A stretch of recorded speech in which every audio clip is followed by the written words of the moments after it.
Hello everyone, welcome to the Universe channel, and today in this short video I will show you how to download Epson f170 printer drivers.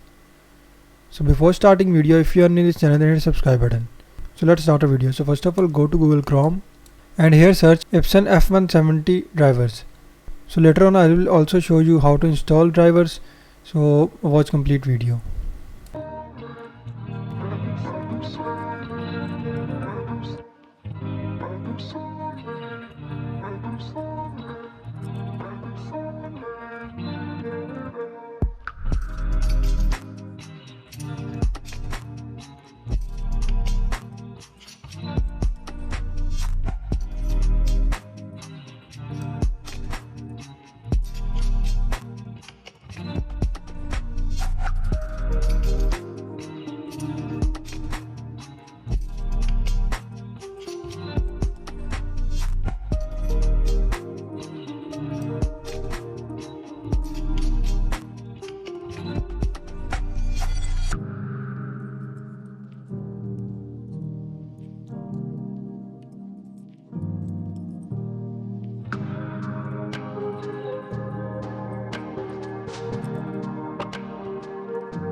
So now it's showing error on my PC because on my PC there is no printer attached right now, and if f170 attached to your PC, then there will be no error. So that's all for today's video, and do like and subscribe to Team Universe channel. Thank you for watching.